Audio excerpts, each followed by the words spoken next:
All India time. નમસ્કાર દર્શક મિત્રો, લીલાબેન વસાવા છેલ્લા 4 દિવસથી અન્નજળનો ત્યાગ કર્યો,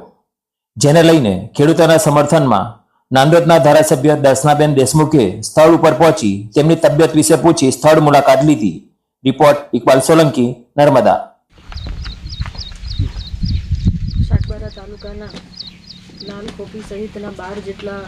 ગામડાના ખેડૂતો જંગલની જમીન ન ખેડવા દેવાના મુદ્દે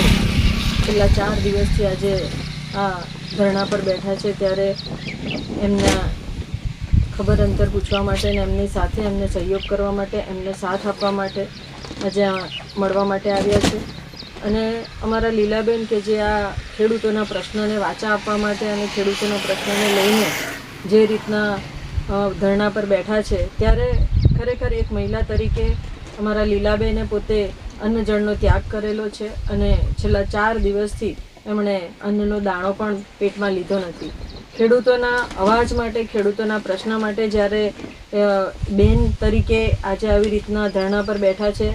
સાથે સાથે ગામના ખેડૂતો પણ એમની સાથે બેઠા છે, ત્યારે મને આ બેનની હિંમતને દાદ દેવી પડે કે જે સમાજના પ્રશ્ન માટે અને સમાજના લોકો માટે જે રીતના એમણે જે હિંમત દાખવી છે અને એમની એ હિંમતને સાથ અને સહકાર આપવા માટે જ અમે પણ આજે આ બેનની સાથે પડખે ઊભા છીએ। અને અમારા સાંસદ મનસુખભાઈ વસાવા સાહેબ કે જેઓ આ પ્રશ્નને લઈને માનનીય મુખ્યમંત્રી શ્રીને પણ મળી આવ્યા છે અને ત્યાંથી અમને સુખદ નિકાલ આવશે, સુખદ એનો અમને પ્રશ્નનું નિરાકરણ મળી રહેશે એવી અમને 100% ખાતરી છે। ત્યારે માનનીય સાંસદ શ્રી પણ 15મી તારીખ પછી સાહેબ એમનું સત્ર પૂરું થશે પછી અહીંયા આવવાના જ છે અને અમે માનનીય સાંસદ મનસુખભાઈ વસાવા સાહેબના માર્ગદર્શન હેઠળ આ કાર્યક્રમ આગળ ક્યાં સુધી એને શું કરવું ને કેવી રીતના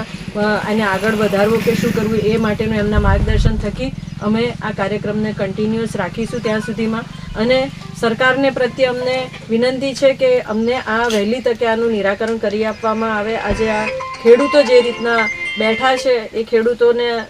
જે રીતના એમની પર દયા રાખે, એમની જે વેદના છે એ વેદનામાં સરકાર પણ સહકારી બને અને સાથે સાથે આ ખેડૂતોને એમની જમીન ખેડવા દેવા માટેનો જે પ્રશ્ન ઉપસ્થિત થયેલો છે એમાં સરકાર તરફથી વહેલું તકે નિરાકરણ આવે અને આ ખેડૂતો પણ એમની જમીનમાં ખેતી કરી શકે એ માટેનું આ સરકારના માનનીય મુખ્યમંત્રી હું ભૂપેન્દ્રભાઈ પટેલને વિનંતી કરું છું।